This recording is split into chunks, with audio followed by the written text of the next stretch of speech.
Hey everybody, you're watching We the Fandom, where we discuss comic books, pop culture, and the fandom experience. If you enjoyed this video, please hit that like button and subscribe to the channel to see more content. How's it going everybody? Jacob here at We the Fandom, doing a review on Wonder Woman 1984, the movie that had delayed release before simultaneously releasing on both HBO Max as well as in theaters. The movie that I had a lot of hope for because 1, it's been a while since we've seen any superhero stuff, and 2, I really enjoyed the first Wonder Woman. I think it succeeded in every way that Captain Marvel failed as a female-led superhero film, and I think it's also usually hailed as the best DC Extended Universe movie. Now, I'm going to go ahead and say right off the bat, I was pretty disappointed by this movie. Part of that might have been my really high expectations, but some of it was definitely the film. First, I'll do a quick recap.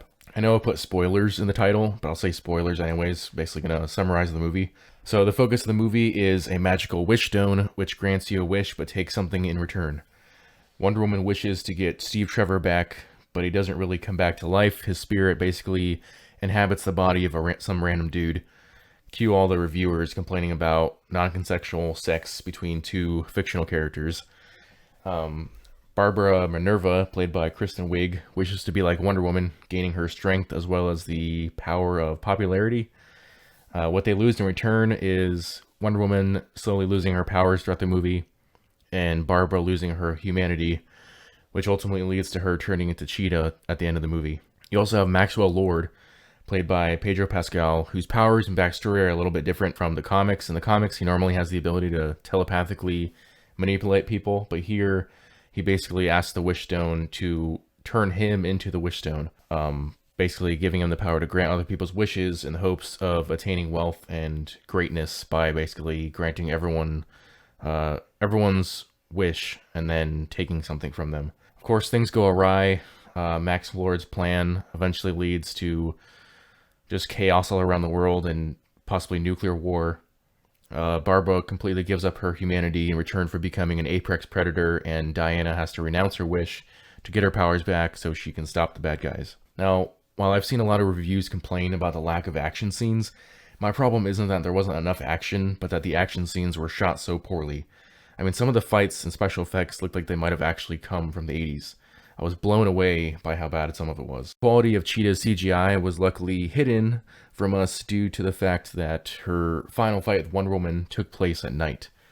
The one good thing I'll say is that while most of the action scenes were garbage, the Wonder Woman Cheetah fight was actually kind of badass if you can ignore the similarity between Cheetah and any of the characters from the movie Cats. Something else I didn't like about Cheetah, but more her character before she actually turns into Cheetah, is Barbara Minerva. In this movie, she's basically the 80s stereotype of the unpopular girl with glasses who just wants to be liked. And in wishing to be like Diana, she basically just takes her glasses off and starts dressing differently, as well as getting some of her powers. This nonsensical trope was compounded by the fact that the character was played by Kristen Wiig, who I personally find to be pretty annoying.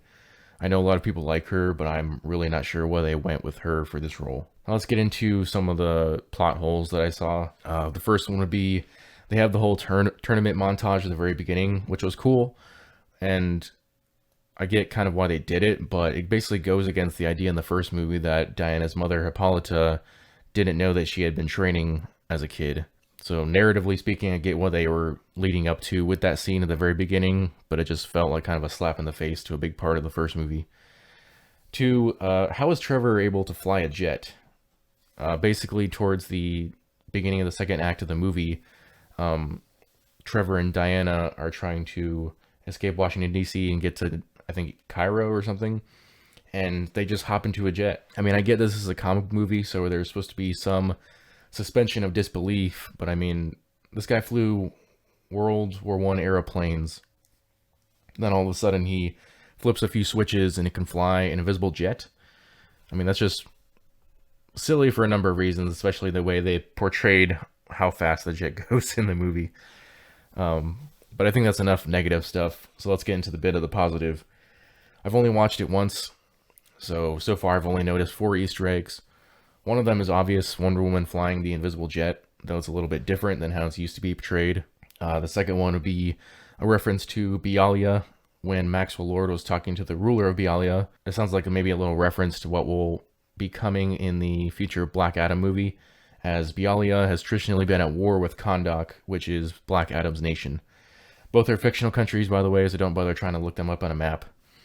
The third Easter egg I saw was reference to Brother Eye, which is like a sentient satellite system in DC Comics. I'm not going to go into the whole history of that, but they kind of alluded to the connection between the two characters in the comics when Maxwell Lord was standing in the particle beams to reach all of Earth's citizens. And the last Easter egg I noticed was obviously the Linda Carter cameo, which I'm sure a lot of people knew about, but during the mid-credits scene, Linda Carter was the actress who played Wonder Woman during the TV show in the 80s, and now playing the character Astoria, who in this movie is an ancient Amazon who becomes a big inspiration for young Diana. So while I was overall disappointed in this film, I did appreciate the hopeful tone, and I think Gal Gadot did the best with the script that she was given. But leave your comments down below, and maybe you have an answer to this question, which I feel like they didn't really answer towards the end of the movie.